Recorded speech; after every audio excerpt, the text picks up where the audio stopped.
Isa pong pinagpalang gabi po sa buhay ng bawat isa. Maaari po natin kamustahin ang ating mga katabi.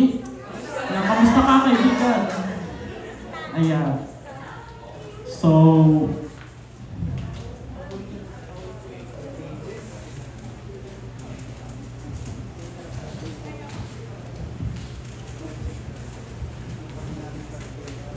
ang ating verse po na pag-uusapan ngayon ay ang tinuro po sa akin ni Lord na gusto kong i-share sa inyo is about sa Psalm 23 verse 1 to 6. Kung meron po tayong mga Bible, pwede po nating buksan at sabayan niyo po ako.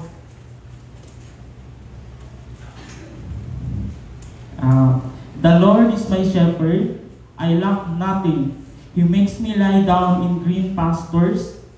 He leads me beside quiet waters. He restores my soul.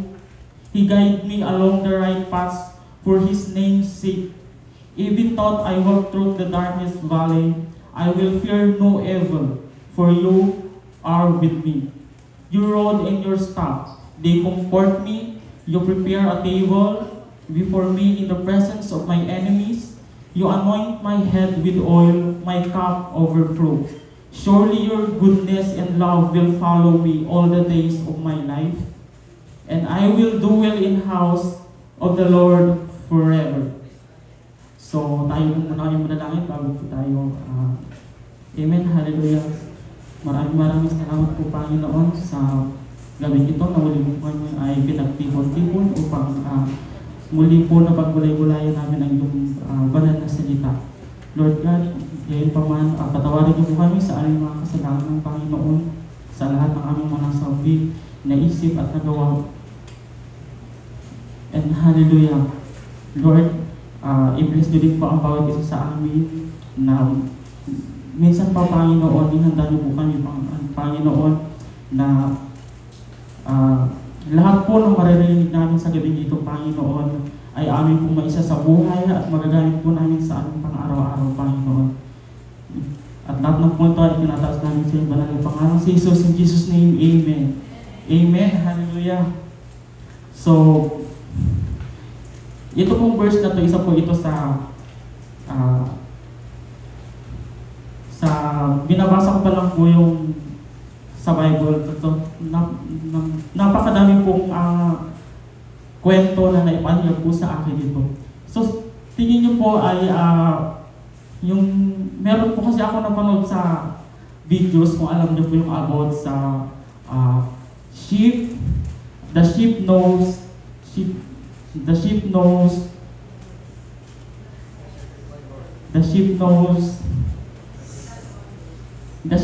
voice, the shepherds. Ganun po. So, ito po yung nakita ko pong tugma po doon. No po. So, meron po tayong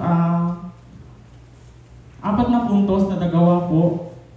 Number 1 po is relationship. So,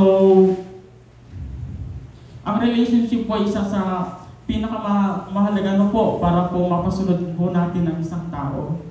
Or kahit sa mga hayop po, no po. So, yung kung alam niyo po yung mga sheep, yung mga tupa po. So, meron nagpapastol sa kanila, no po. Yung po yung si shepherd. Yun po yung shepherd kung if I'm not mistaken. Pero, based po sa aking kaalaman po, is the shepherd, yun po yung mga nagpapastol, nakakalaga po sa mga tupa na kanyang pinapangalagaan po. Ito po. So, relationship. So, paano nga ba tayo nagkakaroon ng relasyon sa Diyos? Ito po. Siyempre po, through prayers and heart desire na mas malapit pa po na kaugnayan sa Diyos. So, sabi nga po dun sa Matthew 7 verse 8 to 8, since we have ask and I will give it to you, seek and will find, knock and the door will be open to you. And for everyone who receives, the one who seeks find, and to the one who's not. So sa ating po mga buhay, nung ako po ay hindi pa nakakakilala sa Diyos, wala po akong relasyon sa Kanya.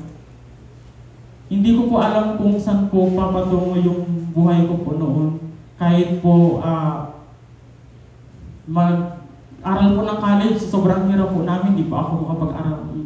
Sabi ko, hindi na ako mag-aaral after ng high school, tatrabaho na lang po ako. Pero nung pag-graduate na po ako ng high school, may inatindan po akong gawain na ang sa month is El Shaddai po.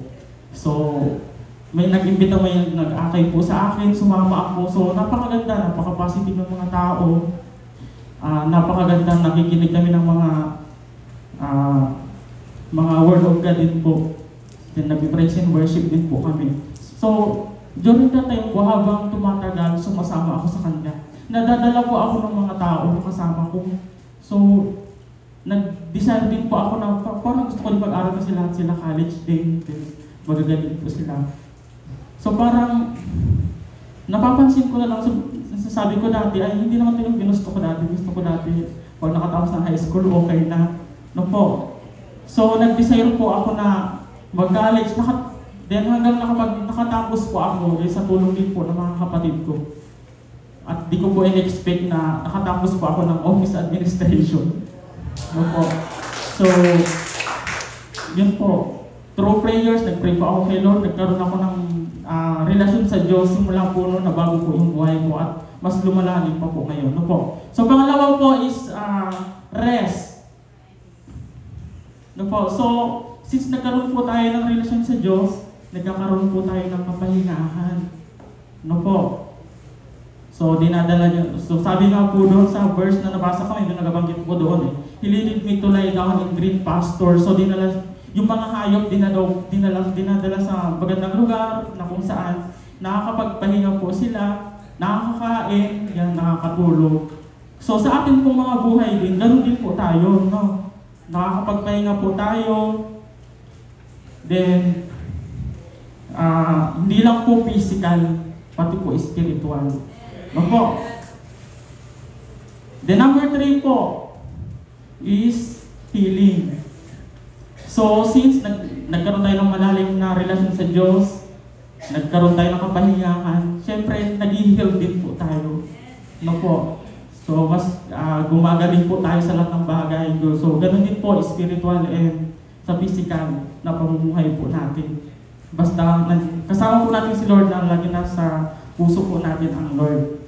No po? So, yun po yung naramdaman ko din po nung ako po ay palagi po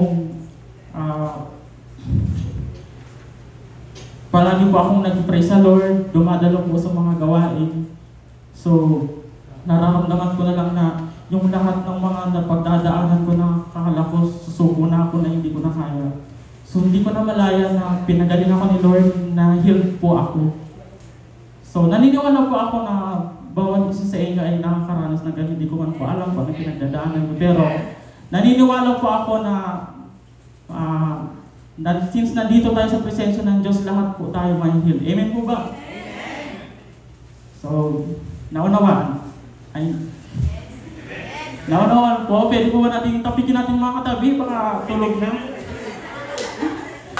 Okay, so proceed po tayo, no? So, healing. And lastly po is guidance. So, sa guidance po, since meron na tayo ng tatlo, no? Yung relasyon sa Diyos, meron kapahingahan, na-heal tayo. So, ginaguide na po tayo ngayon ng Lord para hindi na po tayo mapunta sa ginaguide, since meron na po tayo ng maayos na relasyon sa Kanya, meron na tayong kapahingahan. Siyempre, nag-heal na din po tayo. Ginaguide na din po tayo going into the right path. So, binanggit nga po doon kanina, path of righteousness. No po, kung mapapansin niyo po yung sa verse, kung babalikan po natin. So, yun po, kung saan hindi na po tayo magugulo ng kaaway. No po? Upang bumalik po tayo sa dati na kung ano man po yung pamuhay na meron po tayo. No po? So, ako po ay nagpapasalamat sa Lord kasi hanggang ngayon po ay ginagid niyo po ako na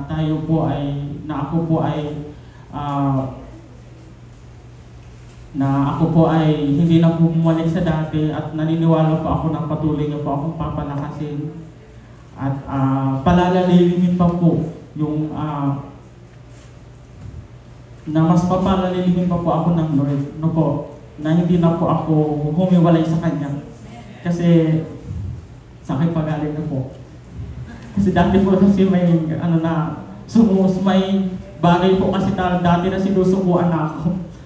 Pero sa tulong din po ng Lord at ng mga kaibigan, mga kuya ate na nagpapalakas po ng loob ko na alam kong ginagamit ng Lord, mas lumalakas po ang loob natin. No po, pag mga ganong very positive na tao na kasama tayo, and siyempre through prayer din po sa ating Lord.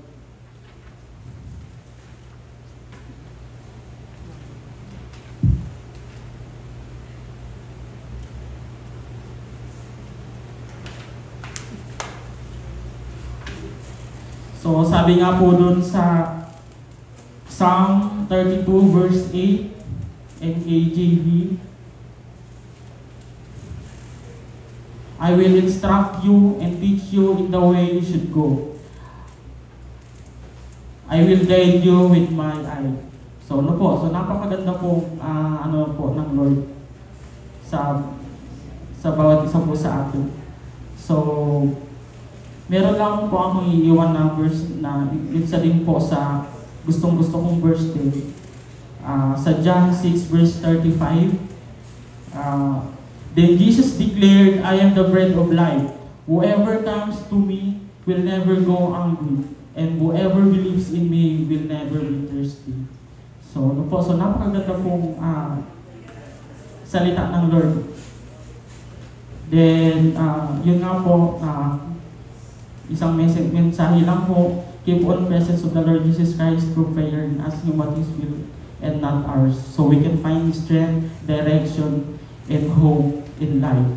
So sana po may naunawaan po yung bawat isa sa atin po sa aking napakaiksing senior na salita po ng Lord ngayon. So sige po, para po sa huling panalangin, manalangin po tayo. Amen. Hallelujah. Hallelujah. Lord, maraming salamat po, Panginoon, sa aming mga narinig niyong gabi ito, Panginoon, na ito po ay magsilbing guide po sa amin, Panginoon, at maging reminders din po, Panginoon, upang, Panginoon, ay ito po ay maisabuhay po namin, Panginoon, at magamit po ito sa aming pang-araw-araw, Panginoon. Lord God, i-bless niyo po ang bawat isa sa amin, Panginoon, na kami muli po, Panginoon, ay mas lumalim pa sa iyo, Panginoon, at hindi na po mahiwalay, Panginoon. At ganyan din po, Panginoon, ang mga pamilya namin, Panginoon, sa bansang Pilipinas. I-bless niyo din po sila, Panginoon, at ikaw lang din po, Panginoon, ang kanilang nag-iisang Diyos, Panginoon, na makilala at maramdaman nila, Panginoon. Lord God, maraming salamat po sa magandang oras na ito, Panginoon. At ingatan niyo po kayo, Panginoon, hanggang sa aming pag-uwi, Panginoon. At ang aming pagtaas po ng aming mga kamay, ay patuloy po namin inaangkin ang aming Diyos Ama at ang pagpapala ng Diyos Anak at ang walang hanggang pakikibisa ng Santo Espiritu na sumaamin ngayon at magpakailanman. In Jesus' name, Amen. Amen. So,